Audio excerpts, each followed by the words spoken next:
kabongga! So ngayong araw, alam nyo ba kung nasaan ako ngayon?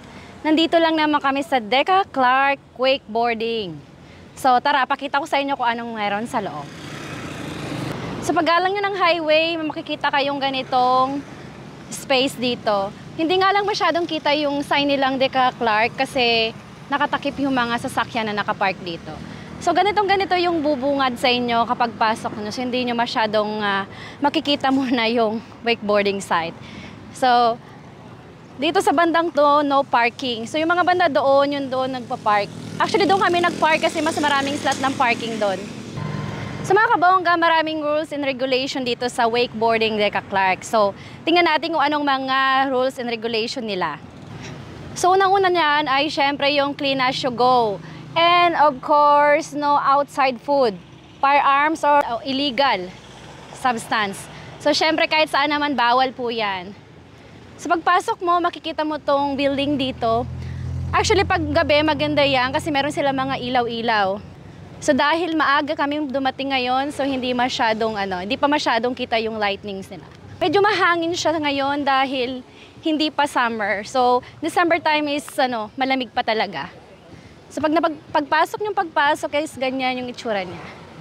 So makikita mo yung mga cottage dito kung saan sila nagpapahinga. At bago nga palang lahat, mag-register kayo muna dito. So tingnan natin mga kabongga kung ano ang itsura ng kanilang registration place. So dito po kayo mag-register kung gusto nyo mag-wakeboarding. So sasabihin nyo lang po sa kanila kung ilan kayo or madalas nagpapabook. So ate, nagpapabook po ba muna dito bago pumunta? Yes, ma'am. Nagpapabook po talaga siya? Ah, okay. So yun mga kabongga, thank you ate. So mga kabongga, kung gusto nyo pumunta dito, mag-advance booking kayo para naka-slot na agad kayo. Kasi minsan marami silang customer, so hindi nyo alam, baka pagdating nyo dito ay wala kayong slot. So ayan yung kanilang meron din silang swimming pool. Tara, pakita ko sa inyo swimming pool. Sa mga kabongga, ito ang kanilang swimming pool. Kung gusto nyong mag-swimming after nyong naglaro. Maganda rin pong mag-swimming after nyo nag-wakeboarding kasi syempre hindi naman laging bago yung tubig doon sa wakeboarding site. So after nyo naglaro ay pwede kayong mag-swimming doon sa napakahabang swimming pool na to. Ayan. Ay mga kabongga, yun yung pagsiswimmingan nyo after nyo naglaro. O diba? Ang ganda. Mga kabongga, ngayon December nga ay hindi summer. Of course, December time. So medyo malamig. Kahit nasa Pilipinas tayo, ay hindi masyadong mainit. May init pero hindi yung nakakaitim. So sa part naman na to ay mga coffee shop. So dahil nga hindi tayo allow magdala ng food, ay pwede tayong bumili dito sa mga coffee shop nila dito. Mga snacks bar lang naman sila. So made to order siya. Kailangan nyo mag-order. Kasi hindi naka-ready yung food nila. So, ayan. Coffee. Of course. Filipino loves coffee. Mga kabongga, isa to sa mga gusto kong part. Napakaganda, diba? Wow. Ito ang kanilang view dito sa kanilang duyan. Diba? Napakaganda rin ang view nila at Instagrammable. So, this time ay mga anong oras na ba? 4:30. So, medyo mainit pa ang 4:30 as usual. We're in the Philippines. So, ayan. Nag-i-enjoy ang lahat sa wakeboarding. Ayan. Ang galing naman nila. Ayun. Natigil si kuya. So, napakaganda mga kabongga. Bisitahin nyo na ang wakeboarding dito sa Deca Clark.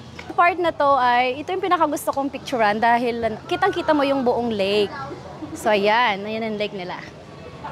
So, syempre, may mga duyan. Pilipino tayo, duyan. May mga duyan dito habang naghihintay ka or nagpapahinga ka with friends or family. Like I said, may mga student din dito. May mga friends. Ayan na, naglalaro sila ng volleyball, of course. Ayan. So, may mga ibang lahi din, syempre. Marami mga extreme work sa mga ibang lahi. Diyan sila mahilig. Mga kabongga, nag-aura ako ng ganito kasi ayoko nang maligo kasi after nito meron na naman kaming ibang lakad. So kapag maglalaro ako or mag-wakeboarding ako, syempre mababasa ako. So alam mo naman, pang 2 oras yung pagbe-makeup natin. So ganito na lang muna tayo. Silip-silip na lang.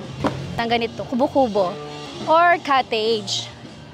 Maganda siya kasi dinesignan siya ng ganito. And then sa loob, merong table na maliit. Pwede kayong mag-squat or pwede rin kayong humingi ng chair. So medyo marami sila, bahala na kayo. At meron din sila mga rooms kung gusto niyo mag-overnight, meron sila mga available dyan at doon sa kabilang side. So tara, tingnan natin kung saan sila nag-umpisa. Dahan-dahan lang dahil baka matumba tayo. Kabongga. Alam mo na, magasgasan ng beauty natin. So mga kabongga, dito nga sila nag-umpisa. Yan, dyan sila nag-umpisa. Kumbaga ano ba, dito ba sila magja-jump para makarating dito? So ito yung nag-ooperate nila para ano. Oh my gosh, mga kabongga. So beautiful. So ngayon mga kabongga, puntahan natin ang for beginners. Kasi ito pang, ano na to, pang professional na yung side na to. So punta muna tayo. Pang beginners tayo. Punta tayo sa pang beginners mga kabongga. Tara, samahan niyo ako. So na side na to ay pang professional na, yung marunong na. Kasi pag beginners ka, ay malamang doon ka palang pagod ka na. At ang problema dito mga kabongga, kunwari, na-stop ka doon sa kabila, so lalakarin mo yun buhat sa kabila. Tara, puntahan natin ang pang-beginners. So bago tayo pumunta sa pang-beginners, ay ituturo ko sa inyo kung saan yung parking pang iba. So mga kabongga, itong side na to ay pwede kang mag-park. Dahil doon sa harap ay walang masyadong parking. So usually yung mga may sasakyan, dito sila nagpa-park. Yan mga kabongga, ang lawak ng parking, so pwede kayo mag-park dyan kahit ilang sasakyan ang dala-dala nyo. So, dito nga kami nag-park sa side na to. So, dahil alam nyo na ang paparkingan nyo, tara na sa beginner side. So, punta na tayo dito sa pang-beginners. Ako lang mag-isa dahil yung mga kasama ko mga kabongga ay nag-wakeboarding na. So, tara. Ang init. Tis ganda tayo. So, hindi naman masyadong nakakasunog yung init. So ito na nga yung sinasabi ko sa inyo mga kabongga, yung hawak nito kung saan ka tumigil ay kailangan mong lakarin pabalik dito sa camp. Kunwari doon ka sa kabilang side na tigil ay babalik ka dito sa side na to. So mga kabongga, ito ang beginners. Ayan, danger zone. So syempre meron tayong nag-ooperate ng At andito na aking mga kasama. Hello to my vlog!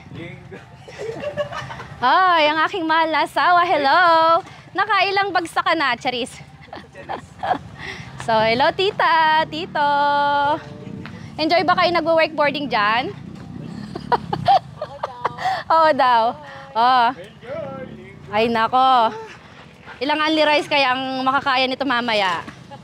Sa mga kabongga, ito nga yung pang beginners. Kung hindi ka pa marunong masyado, ay kailangan mong mag-umpisa dito. Dahil kapag doon ka sa pang professional, ay good luck na lang.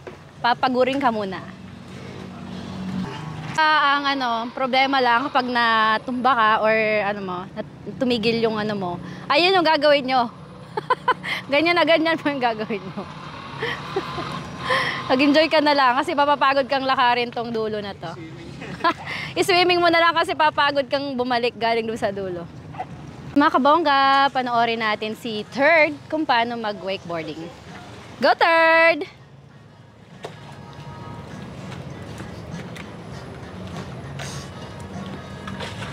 Wow! Go Third! Galing! O diba mga kabongga? Galing-galing.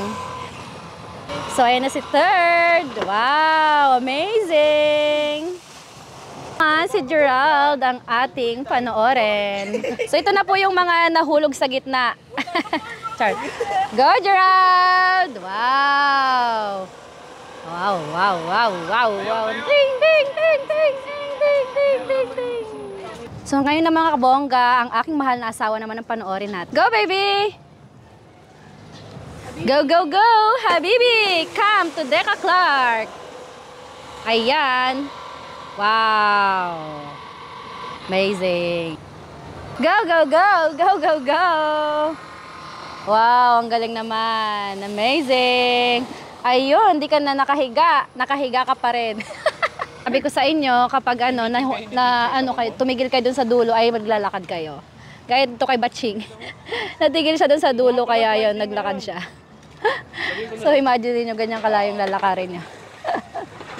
Bongga, yun na nga pala. Kung gusto mong lagi ka nandito mag-wakeboarding, so hindi mo na kailangan magbayad single visit. Kuya, magkano kasi yung single visit dito? 7,000 po. So may 7,000 sila, good for 1 month na. Kung magbi-visit lang silang 1 day per hour, magkano yung bayad? Depende po ma'am. Pag weekend po, 600. Pag weekends, 700. Pag weekdays po? Same lang, 700 din. So yun nga mga kabongga, pag single visit po, 700 yung nila, yung rate nila. So mas maganda kung lagi kayo magbi-visit ay kumuha na kayo ng 1 month package, 7,000 lang. So unlimited na daw yun good for 1 month. So hindi ka pa masyadong marunong, as I said, dito ka sa pang beginners. Kapag marunong ka na, doon ka na sa pang professional. So doon sila sa kabilang dulo. So nandito kami sa pang beginners. So hindi pa kami ganun ka-expert. So nandito ka. Hanggang after nyo nga nag-wakeboard ay pwede kayong mag-swimming dito sa kanilang swimming pool. Free po siya, oo, free. So libre kang maligo dahil sa tubig doon sa wakeboarding site. So pwede nyong ibanlaw dito bago kayo tuluyang mag-shower. So pang warm up po siya sa shower nyo. So yun, hi guys! Hello! Ayun. So, ayun. Lalaro sila. Enjoy na enjoy. So, ganito pang itsura niya paggabi na. Nasisindihan na yung mga light. At syempre, hanggang 5:30 lang yung wakeboarding. So, nagsialisa na po yung mga kasama namin. So, kami-kami na lang dito. Ayun. So, yun na nga mga kabongga. Salamat sa panonood. Kung makapag-visit kayo, tag nyo naman ako at re-replyan ko po kayo. Basta lang i-mention nyo ako para makita ko yung name ko or mag-pop up yung name ko or doon sa mga notification ko mag-pop up yung nyo. Gulat ako. Medyo mahangin. So yun lang po. Thank you for watching. So yan sila. Enjoy muna kami bago umuwi.